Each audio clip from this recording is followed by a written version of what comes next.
Ninguém aguenta mais tanta falta de água em São Carlos. E parece que com o passar do tempo, a situação só piora. Algumas famílias chegaram a passar uma semana sem abastecimento em casa nesse final de ano. É desumano. O SAAI alega problemas em bombas, além de responsabilizar o alto consumo, por conta do calor, como os principais responsáveis. Mas honestamente, por que isso acontece e como resolver isso? Se você quiser saber a resposta para essas perguntas, fica comigo até o final desse vídeo e aproveita para deixar nos comentários aqui embaixo sua opinião e dizer se já faltou água na sua casa e de que bairro você é. Bom, São Carlos é uma cidade com 250 mil habitantes, 117 mil ligações de água.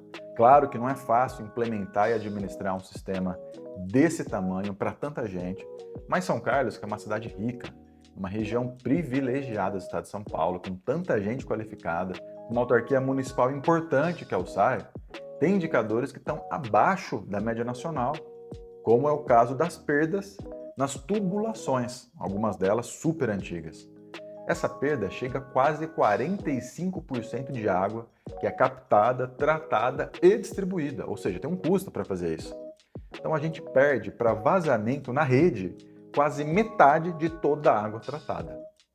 Mas aquele que para mim é o pior problema é a falta de investimento e de planejamento, principalmente o que diz respeito ao adensamento e à expansão territorial no município. O mercado imobiliário está sempre ávido por aprovar novos empreendimentos, construir novos bairros, prédios, etc.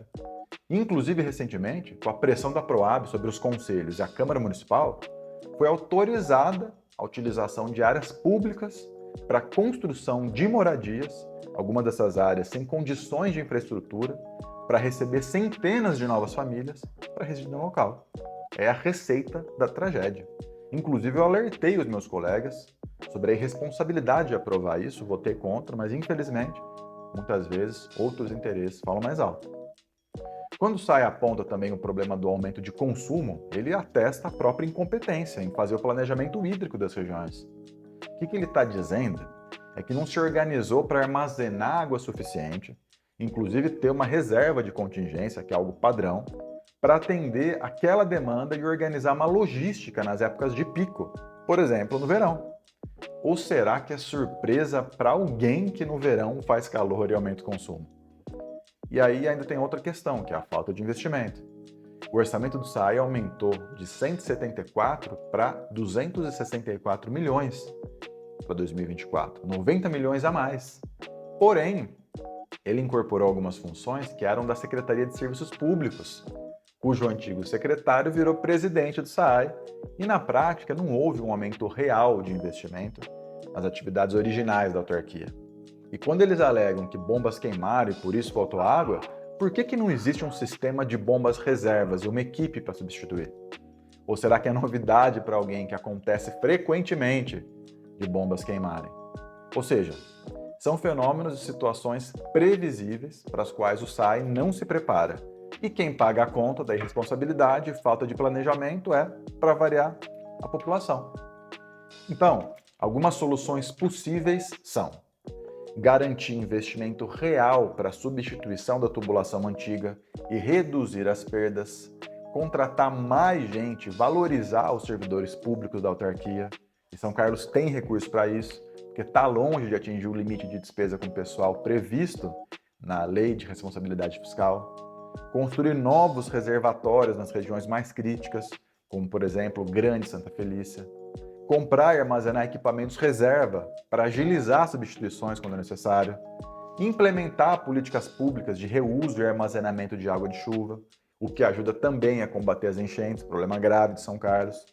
E o principal, parar de ceder para o imediatismo, para as pressões da especulação imobiliária, do mercado imobiliário, e colocar a vida e os direitos das pessoas em primeiro lugar, e garantir um planejamento urbano de longo prazo, incluindo a questão hídrica como central. Isso porque a água é um bem essencial à vida. Ninguém pode passar 24 horas sem água, quem dirá uma semana.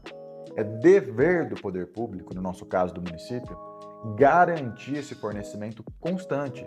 E no mais, as pessoas pagam por isso, então não é nenhum favor. No fim, não tem tanto segredo.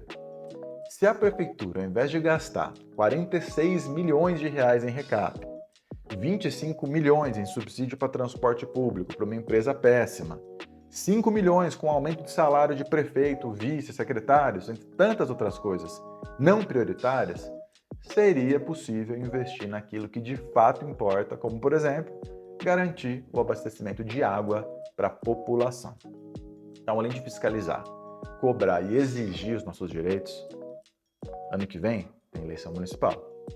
É hora da população mostrar que não vai confiar seu voto em gente despreparada, irresponsável e sem visão. É hora de cortar o mal pela raiz e dar um basta nessa situação absurda que a gente vive. E você? Qual que é a sua opinião sobre tudo isso? Já faltou água aí? Em que bairro que você mora? Deixa aqui nos comentários e vamos juntos lutar por uma São Carlos melhor para todo mundo.